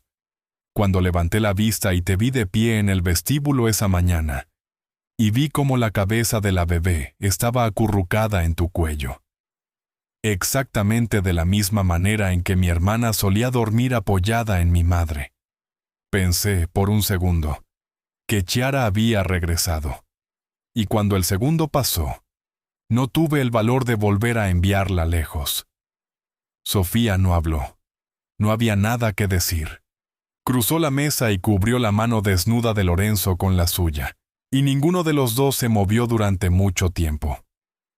Domingo, 3 de la tarde. El gran salón de la finca de la Garza. La sala tenía capacidad para 60. 47 jefes de familia estaban presentes, distribuidos a lo largo de la enorme mesa de nogal en orden de antigüedad, cada uno con una pequeña copa de cristal a su derecha y un folder manila a su izquierda. 30 soldados de la Guardia Interna flanqueaban las paredes con trajes oscuros, con las manos entrelazadas al frente y el rostro vacío. Las enormes puertas dobles de roble al final del pasillo habían estado cerradas desde las 2:45. Vicente Rosales estaba de pie a la cabecera de la mesa con un traje color carbón y corbata negra. Tenía el cabello perfectamente peinado. Sus zapatos habían sido lustrados esa mañana por el mismo joven que había lustrado los de Lorenzo durante 11 años. En su mano derecha sostenía una pequeña copa de cristal con vino tinto, mantenida a la altura del pecho, pero sin levantarla del todo. Se aclaró la garganta. La sala quedó en absoluto silencio. «Caballeros», comenzó Vicente. Su voz era firme. Había ensayado el primer párrafo 22 veces. Hace 6 semanas, esta familia perdió al hombre que enseñó a la mayoría de los aquí presentes lo que se supone que significa la palabra familia. Aún no sabemos qué le pasó. Quizá nunca lo sepamos. Pero sé esto. Lorenzo querría que avanzáramos. Él era un hermano para mí. No terminó la frase. Las puertas de roble al fondo del salón se abrieron. No se estrellaron, no golpearon contra la pared. Se abrieron lentamente hacia adentro, sobre unas bisagras que Marco Bravo había aceitado la noche anterior, exactamente por esta razón. Cada cabeza en la habitación giró. Lorenzo de la Garza entró. No llevaba un arma. No usaba chaleco antibalas. Llevaba una camisa blanca lisa con la manga izquierda cuidadosamente doblada alrededor de un cabestrillo. Llevaba, en su mano buena, un gastado maletín de cuero marrón. Detrás de él, en forma de triángulo, caminaban Marco, Antonio y Dante. El sonido que atravesó la sala no fue un sonido. Fue la ausencia de uno. 47 jefes contuvieron la respiración al mismo tiempo. Vicente Rosales no se movió. Se quedó de pie en la cabecera de la mesa durante 6 largos segundos. Su rostro no cambió. Sus hombros no se movieron. Solo la pequeña copa de cristal en su mano derecha comenzó, muy silenciosamente, a temblar. Una gota de vino tinto rodó por el exterior del cristal, cayó y golpeó el mantel blanco de lino. Floreció en un pequeño círculo oscuro del tamaño de una moneda. Lorenzo recorrió la sala sin apresurarse. Se detuvo en la silla vacía, a 3 asientos de la cabecera. Dejó el maletín sobre la mesa. Desabrochó las 2 hebillas de latón. Lo abrió. Dante se acercó al aparador lateral. Conectó un pequeño cable al proyector oculto en el techo, y la pared detrás de Vicente se iluminó.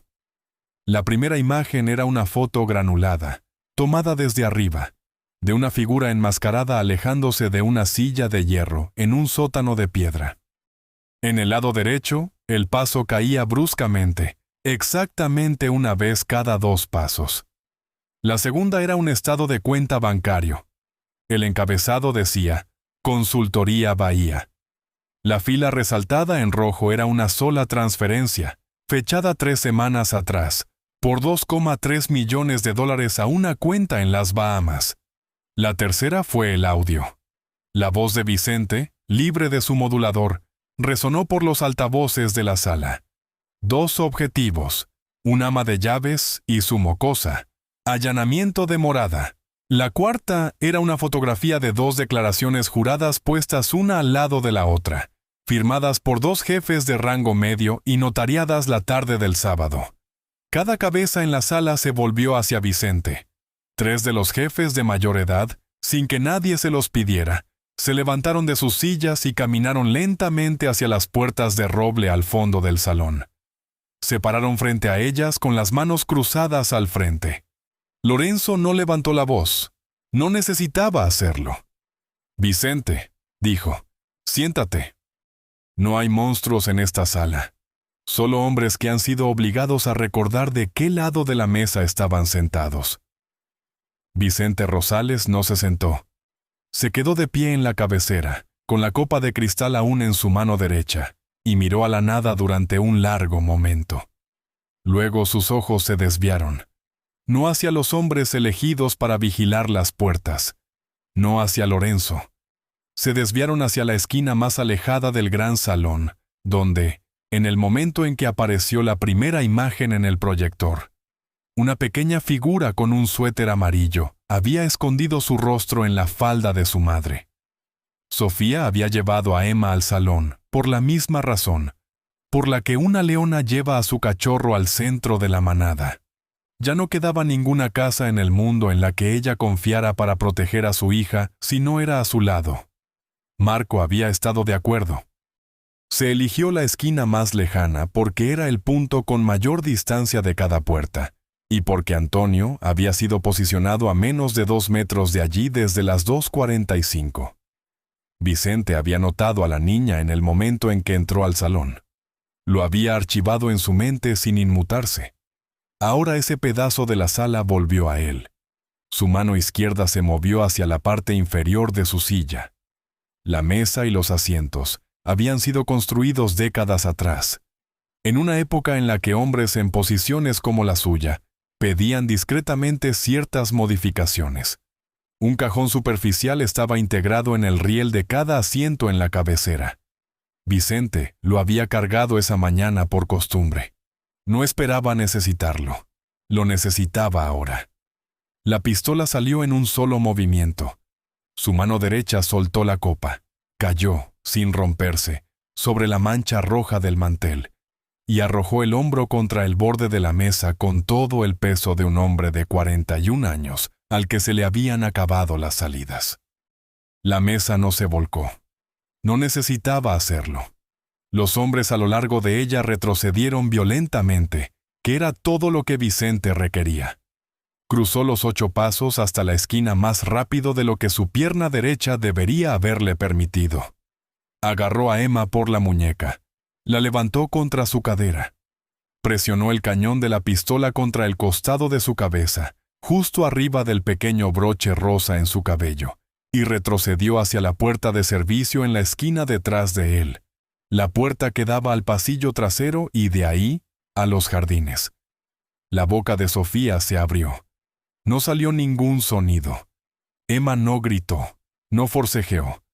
Solo giró la cabeza tanto como el cañón de la pistola se lo permitió. Miró al otro lado de la sala a Lorenzo de la Garza, y sus ojos no eran los de una niña asustada. Eran los ojos de una niña que ya había decidido que el hombre al otro lado de la habitación vendría por ella. Lorenzo no se movió durante 2 segundos. Y luego, se movió. El jardín este de la finca cubría más de media hectárea, terminando en un pequeño lago artificial alimentado por un arroyo que pasaba bajo el muro de piedra. En septiembre, las magnolias soltaban sus hojas sobre la grava. La fuente del centro llevaba 2 meses seca. Más allá de la fuente estaba el orquideario de cristal, un pequeño invernadero que la abuela de Lorenzo había construido en 1961. Vicente corrió hacia allá porque no había otro camino. Corría con Emma apretada contra su costado. Corría sobre la pierna que Salvador Morales le había destrozado 6 años antes. Y esa pierna, la misma que había revelado su identidad a una niña de 3 años, no iba a sostenerlo a esa velocidad.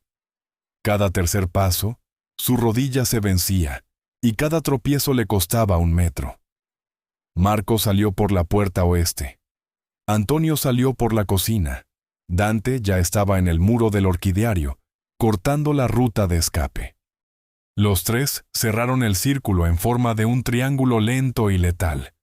Con las armas desenfundadas pero apuntando abajo, ninguno de ellos dispuesto a disparar mientras la niña estuviera contra el pecho de Vicente.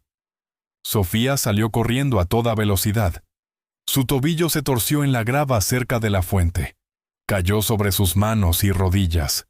Las palmas se le abrieron contra las piedras afiladas. No se detuvo. Dejó 2 marcas rojas en las losas y siguió corriendo. Vicente llegó al borde más alejado del lago. 2 metros de agua a sus espaldas. Marco a las 10 en punto, Antonio a las 2, Dante en su flanco, y Lorenzo, de pie en el camino de grava, a 5 metros de distancia. Vicente apartó la pistola de la sien de Emma solo el tiempo suficiente para hacer un gesto con ella, y luego volvió a apretarla contra su cabeza, esta vez con más fuerza. «Déjenme ir», dijo. Su respiración salía en ráfagas cortas y agitadas. Su pierna derecha temblaba. «Me llevo a la mocosa. La dejo en la esquina de la propiedad. La recuperan después. Ese es el trato. Ese es el único puto trato sobre la mesa». Detrás de él, el agua del pequeño lago permanecía perfectamente quieta a la luz de la tarde, reflejando el cielo. Lorenzo dio un paso adelante, luego un segundo, y se detuvo. Su mano buena no sostenía un arma. No traía ninguna. Había entrado al gran salón 1 hora antes con nada más que una camisa, un cabestrillo y un maletín, porque el punto de la tarde era demostrarles a 47 jefes que él no necesitaba llegar a su propio trono cargando acero. Lo que sostenía ahora en su mano derecha era algo más pequeño que una pistola. Lo levantó lentamente, para que Vicente pudiera verlo con claridad al otro lado del camino.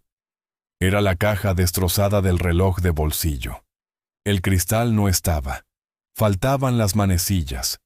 Solo quedaba la coraza, hundida en el lado izquierdo por la fuerza del disparo calibre 45.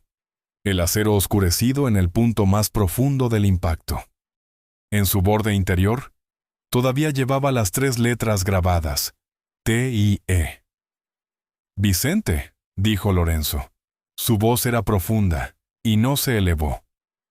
«Mi padre murió cuando yo tenía 16 años.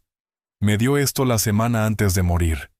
Este reloj detuvo la bala por la que pagaste para que me atravesara el corazón. Y por eso, te voy a decir algo que te va a sorprender». Dio un paso más. La pistola no se movió de la sien de Emma. «No te voy a matar hoy», dijo Lorenzo.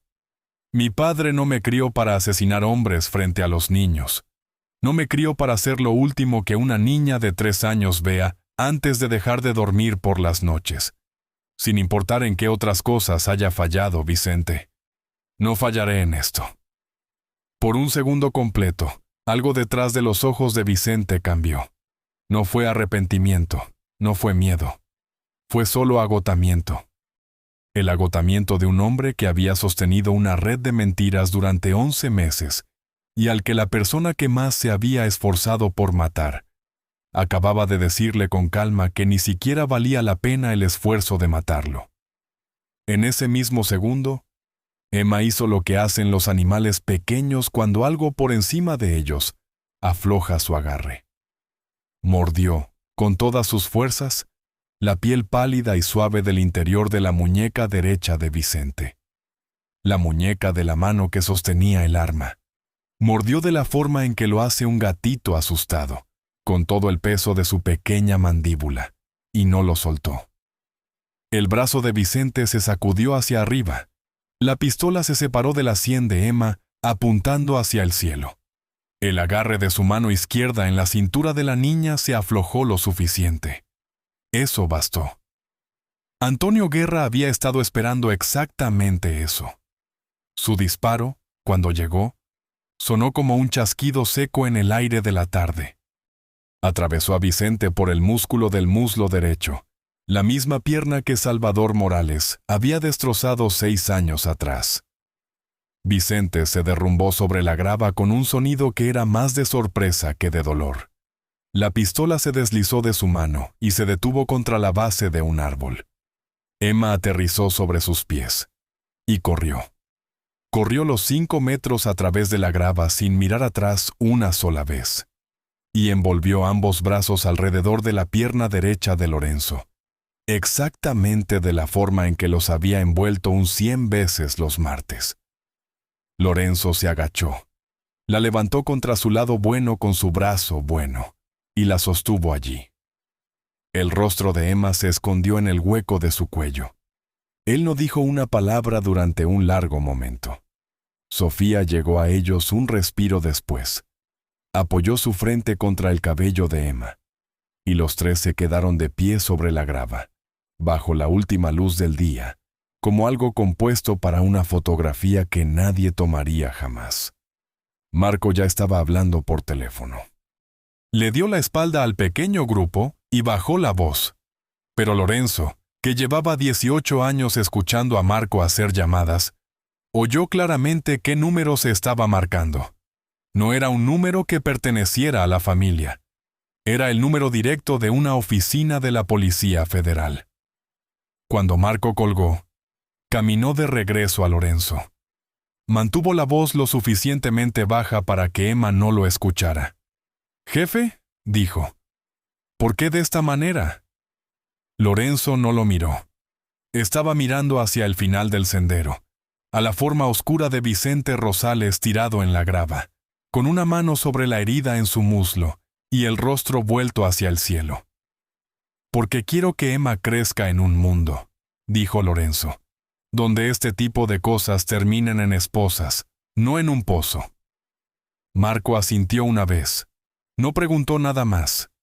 3 años después, la primavera regresó a Baja California de la forma en que siempre volvía. lentamente, sin ceremonias, una mañana cálida a la vez. Las magnolias florecieron de blanco nuevamente. La fuente de piedra en el centro del jardín estaba corriendo. La vieja puerta de hierro en el lado este de la casa había sido sellada con mortero 2 años antes y cubierta con un lecho de hortensias azules. Ya no había forma de saber desde afuera que alguna vez hubo una puerta allí. Emma Reyes de la Garza tenía 6 años. Su cabello había crecido lo suficiente como para llegar a la mitad de su espalda, y Sofía se lo trenzaba cada mañana en la mesa de la cocina con listones verde pálido.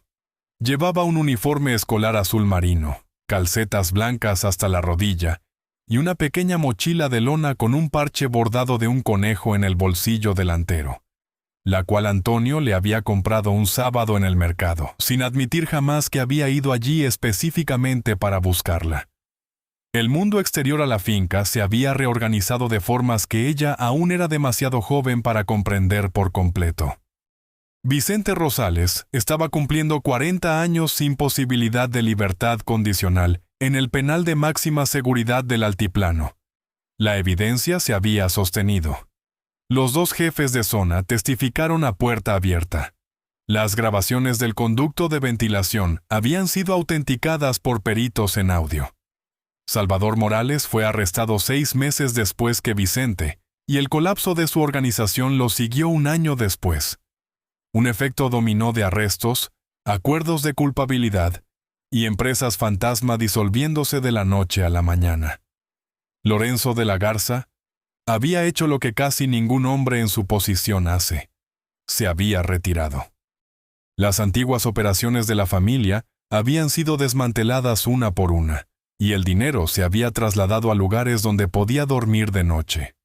Una pequeña cadena de hoteles boutique en la Riviera Maya, unos viñedos en el Valle de Guadalupe que Sofía había elegido porque le gustaba el color de los cerros en octubre, y un fondo de becas a nombre de oficiales caídos en el cumplimiento de su deber, administrado por una fundación que Lorenzo financiaba pero a la que nunca asistía. Sofía ya no era el ama de llaves de la finca. Era la esposa de Lorenzo. La ceremonia se había llevado a cabo 2 años antes, en la pequeña capilla de piedra del orfanato Santa Cecilia, el mismo al que se enviaban $40,000 mensuales. Hubo 12 invitados. Emma fue la niña de las flores. Había caminado por el pasillo con un vestido blanco, un pequeño puño agarrando el dobladillo de la falda de su madre para no perder el equilibrio, arrojando pétalos desde una canasta de mimbre. Los papeles de adopción se firmaron la primavera siguiente. Emma Reyes se convirtió en Emma de la Garza un miércoles por la tarde en un tribunal de familia, y Lorenzo firmó su parte del formulario con su mano derecha sin guante. En la sala principal de la finca, en el estante central del librero de caoba, descansaba una pequeña vitrina de cristal. Dentro, sobre una cama de fieltro verde oscuro, estaban los fragmentos de un reloj de bolsillo de acero, la caja arruinada, el resorte retorcido, los pedazos del cristal, arreglados de la manera en que un museo expone los huesos de algo antiguo y precioso. Se había fijado una pequeña placa de latón al frente.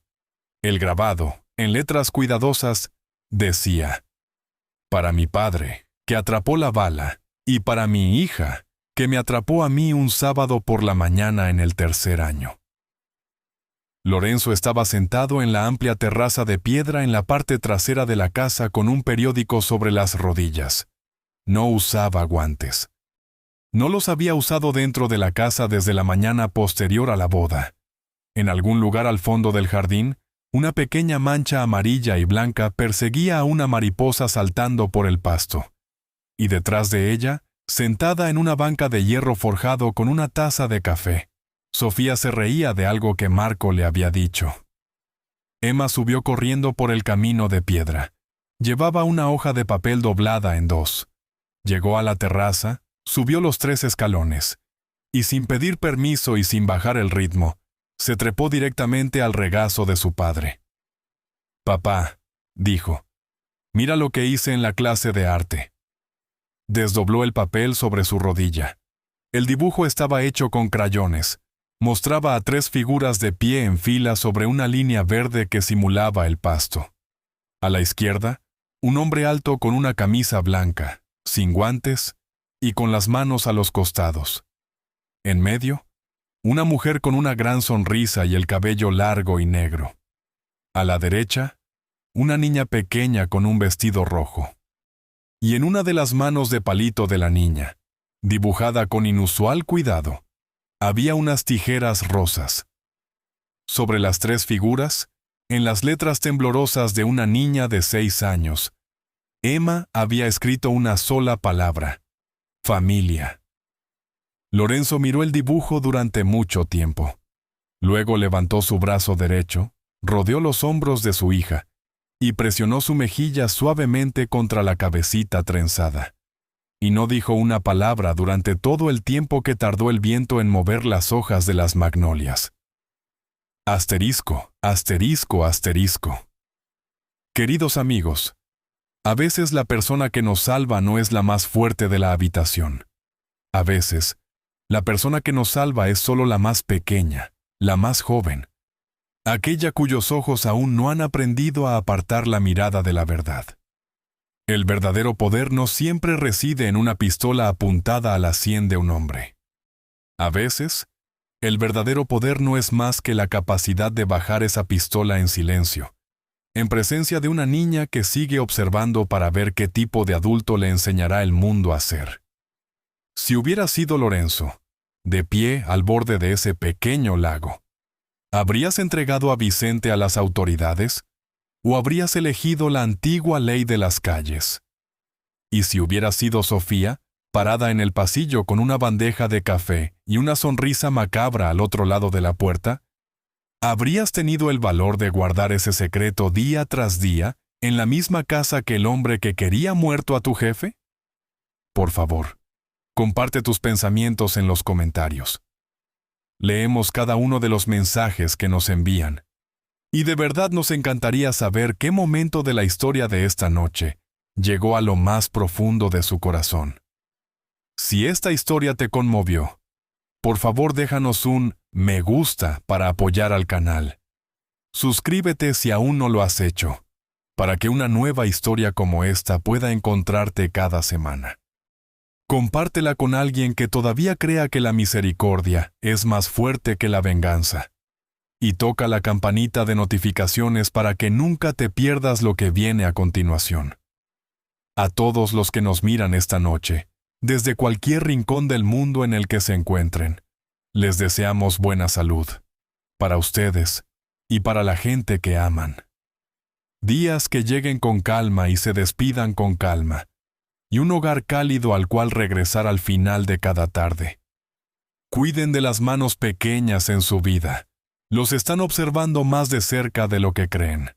Hasta pronto, nos volveremos a ver en el siguiente video.